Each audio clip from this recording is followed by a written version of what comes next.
कृष्णाय वासुदेवाय हरे परमात्मने प्रणतः क्लेशनाशाय गोविंदाय नमो नमः। हरे कृष्ण। ओम श्री विष्णवे नमः। भाद्रपद मास के कृष्ण पक्ष की अजा एकादशी को शास्त्रों में महान पुण्यदायिनी तिथि कहा गया है। इस व्रत का स्मरण, व्रत और कथा श्रवण करने से मनुष्य के जन्म जन्मांतर के पाप ताप नष्ट हो जाते हैं और उसे विष्णु धाम की प्राप्ति होती है। पद्म पुराण में इस व्रत का विशेष महत्व बताया गया है। इसमें कहा गया है कि जैसे गंगा स्नान से सभी पाप धुल जाते हैं, वैसे ही अजा एकादशी का व्रत करने से आत्मा निर्मल और पवित्र हो जाती है। इस तिथि को उपवास, हरि स्मरण, भजन और कथा श्रवण करने से जीवन में सुख, समृद्धि, धर्म और मोक्ष का द्वार खुलता है।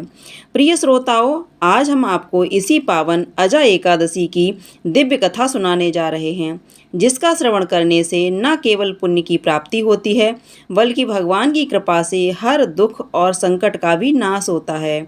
और आप सभी श्रोताओं को अजा एकादशी की हार्दिक शुभकामनाएं।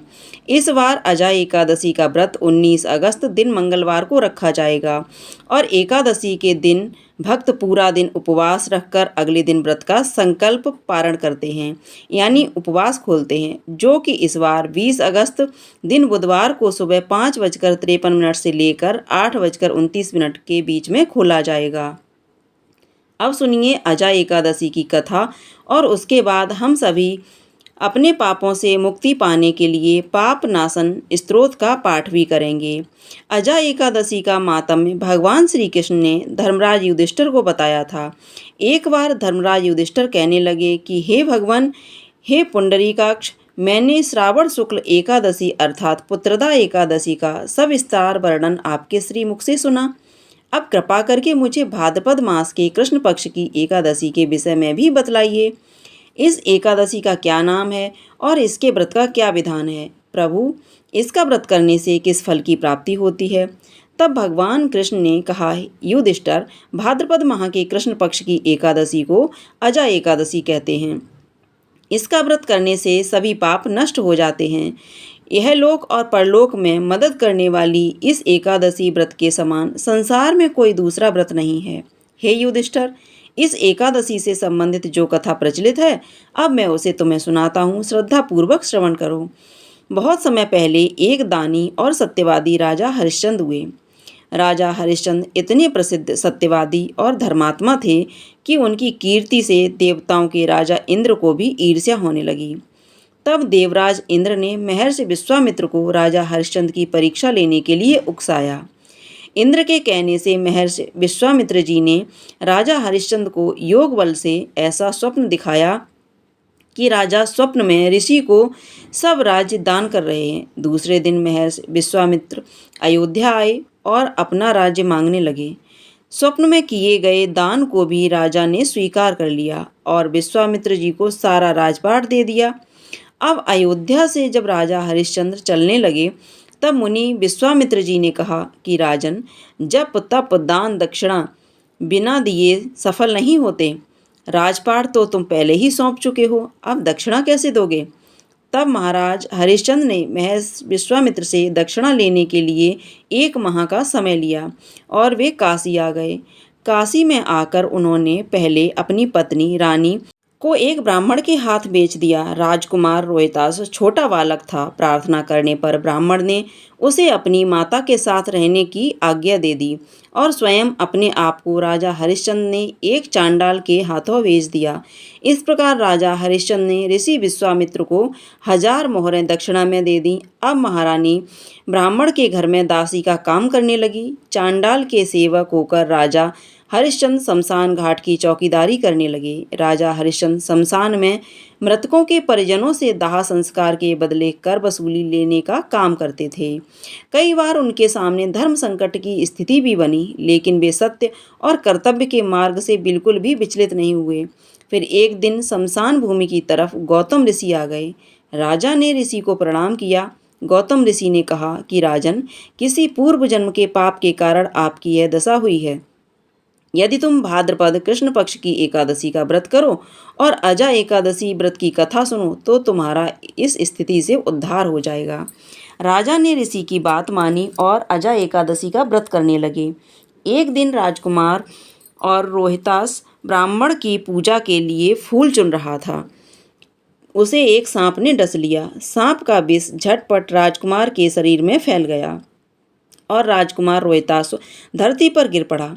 उसकी माता महारानी को अब न कोई धीरज बंधाने वाला था और न ही उनके पुत्र की देह को शमशान पहुंचाने वाला था। तब रानी रोती बिलखती पुत्र के शव को लेकर शमशान में पहुंची तो पुत्र के शव को देखकर राजा हरिश्चंद्र का कलेजा भर आया, क्योंकि उस समय राजा शमशान घाट में मृतकों के शवों का दाह संस्कार करने का काम किया करते थे। इसलिए अपनी पत्नी से अपने पुत्र की मृत्यु का सारा वृत्तांत सुनकर राजा हरिश्चंद्र ने कहा कि रानी, इस समय मैं अपने कर्तव्य में बंधा हुआ हूँ। जो भी यहाँ दाह संस्कार के लिए आता है उसे कर के रूप में कुछ न कुछ देना ही पड़ता है। अब रानी के पास तो देने के लिए कुछ भी नहीं था। राजा हरिश्चंद्र को बड़ा दुख हुआ, किंतु वे अपने धर्म पर स्थिर बने रहे। दोनों ही इस दुख की घड़ी में भगवान को याद कर रहे थे। जब राजा हरिश्चंद्र ने अपनी पत्नी को दाह संस्कार नहीं करने दिया, तब रानी ने अपनी आधी साड़ी चीरकर राजा हरिश्चंद्र को कर के रूप में दे दी। भगवान भी यह सब कुछ देख रहे थे। तब राजा हरिश्चंद्र की कर्तव्यपरायणता को देखकर वहां भगवान नारायण, देवराज इंद्र, धर्मराज आदि देवता और महर्षि विश्वामित्र प्रकट हो गए।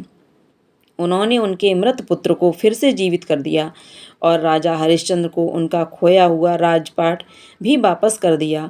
तो इस प्रकार अजा एकादशी व्रत के पुण्य प्रभाव से राजा हरिश्चंद्र के समस्त दुखों का निवारण हो गया। सत्य के प्रभाव से राजा हरिश्चंद्र महारानी के साथ भगवान के धाम चले गए। महर्षि विश्वामित्र ने राजकुमार रोहितास को अयोध्या का राजा बना दिया।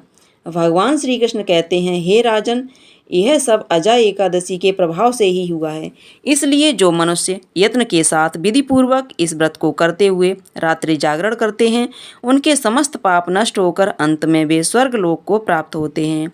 प्रिय श्रोताओं, आपने अभी अभी अजा एकादशी की पावन कथा का श्रवण किया।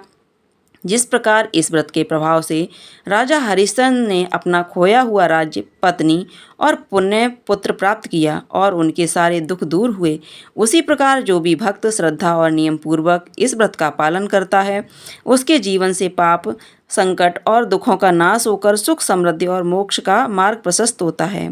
शास्त्रों में कहा गया है, अजा एकादशी का व्रत करने से मनुष्य को गंगा स्नान, दान और यज्ञ के समान फल मिलता है। इसलिए प्रत्येक साधक को इस दिन भगवान विष्णु का ध्यान, उपवास और कथा श्रवण अवश्य करनी चाहिए। अंत में हम यही प्रार्थना करते हैं कि भगवान श्री हरि विष्णु की कृपा से आपके जीवन में भक्ति, शांति, ऐश्वर्य और कल्याण का वास हो। अब सुनिए पाप नाशन स्तोत्र का हिंदी अनुवाद। श्री वेद व्यास जी द्वारा रचित 18 पुराणों में से एक अग्नि पुराण में अग्निदेव द्वारा महर्षि वशिष्ठ को दिए गए विभिन्न उपदेश हैं। इन्हीं के अंतर्गत इस पापनाशक स्तोत्र के बारे में महात्मा पुष्कर कहते हैं कि मनुष्य चित्त की मलिनता, चोरी, हत्या, पर स्त्रीगमन आदि अलग अलग पाप करता है, पर जब चित्त कुछ को शुद्ध होता है तब उसे इन पापों की मुक्ति की इच्छा होती है। उस समय भगवान नारायण की दिव्य स्तुति करने से समस्त पापों का प्रायश्चित पूर्ण होता है। इसलिए इस दिव्य स्तोत्र का नाम समस्त पाप नाशन स्तोत्र है। महात्मा पुष्कर ने कहा, सर्वव्यापी श्री विष्णु को सदा नमस्कार है, श्री हरि विष्णु को नमस्कार है। मैं अपने चित्त में स्थित सर्वव्यापी अहंकार शून्य श्री हरि को नमस्कार करता हूँ। मैं अपने मानस में विराजमान अव्यक्त, अनंत और अपराजित परमेश्वर को नमस्कार करता हूँ। सबके पूजनीय, जन्म और मरण से रहित प्रभावशाली श्री विष्णु को नमस्कार है। श्री विष्णु मेरे चित्त में निवास करते हैं। श्री विष्णु मेरी बुद्धि में विराजमान हैं।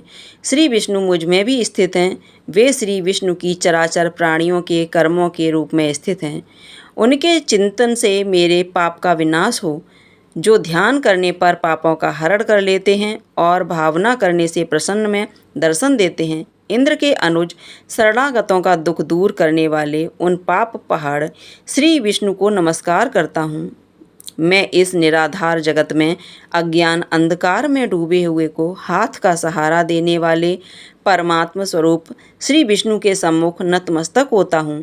सर्वेश्वर प्रभु कमल नयन परमात्मन हे ऋषिकेश आपको नमस्कार है। इंद्रियों के स्वामी श्री विष्णु आपको नमस्कार है।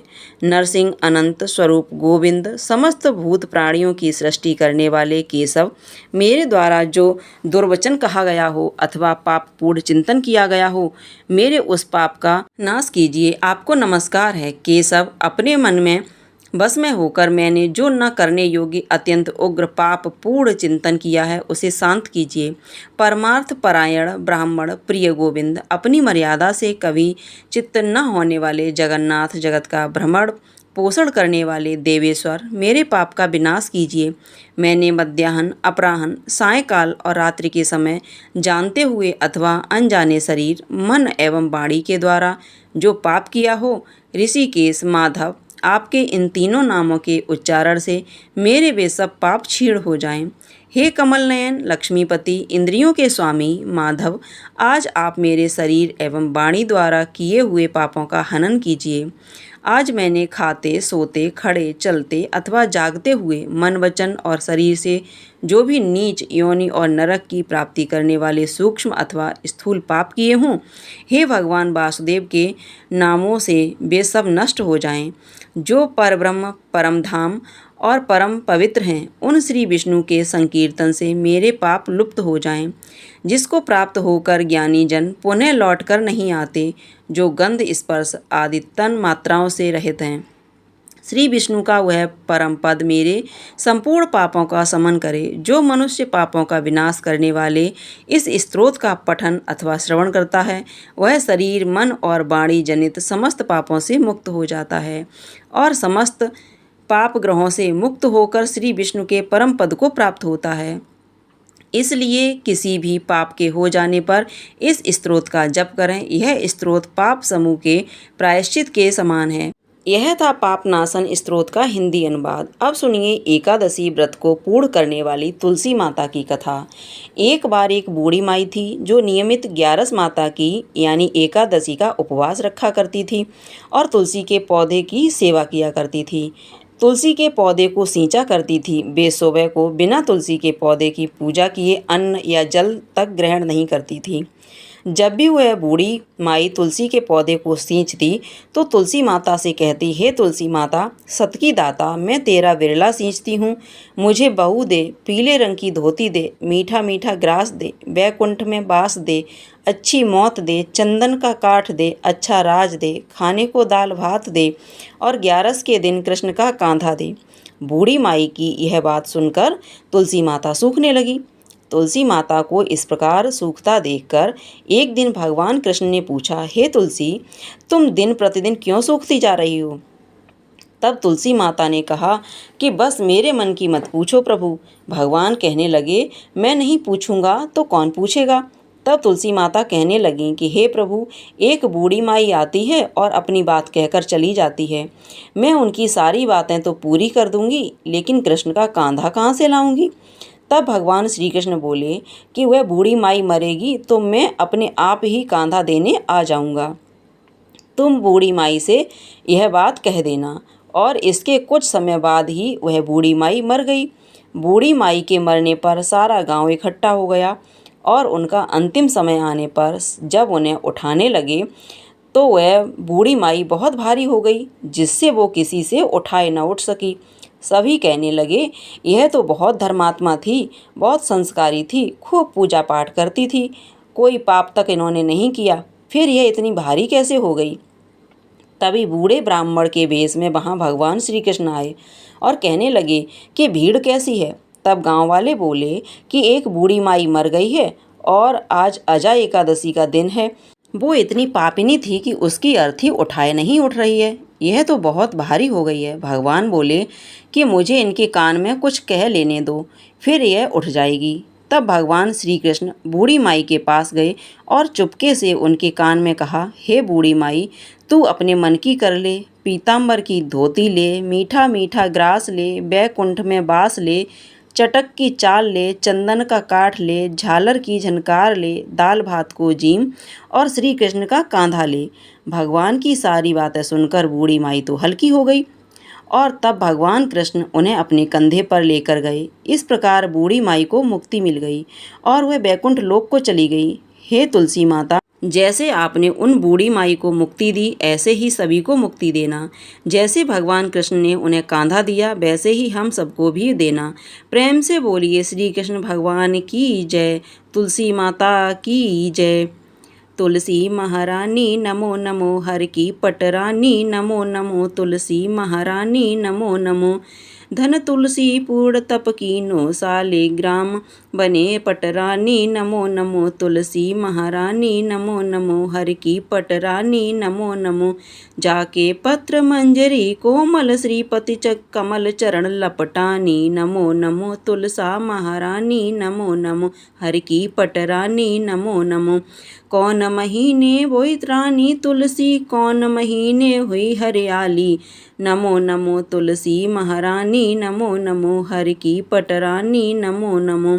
कौन महीने हुई तेरी पूजा, कौन महीने हुई पटरानी नमो नमो, तुलसा महारानी नमो नमो, हर की पटरानी। आषाढ़ मास में बोई रानी तुलसी, सावन हुई महारानी हरियाली हुई नमो नमो, तुलसा महारानी नमो नमो, हर की पटरानी नमो नमो। कार्तिक मास में हुई तेरी पूजा, मगसर मास हुई पटरानी नमो नमो, तुलसा महारानी नमो नमो, हर की पटरानी नमो नमो, तुलसा महारानी। धूप दीप नैवेद्य आरती, पुष्पन की बरसा बरसानी नमो नमो, तुलसा महारानी नमो नमो, हर की पटरानी। 56 भोग 3600 व्यंजन, बिन तुलसी हर एक न मानी नमो नमो, तुलसा महारानी नमो नमो, हर की पटरानी। जो तुलसी को सवेरे को गाए, श्री कृष्ण के दर्शन पाए नमो नमो, तुलसा महारानी नमो नमो, हर की पटरानी।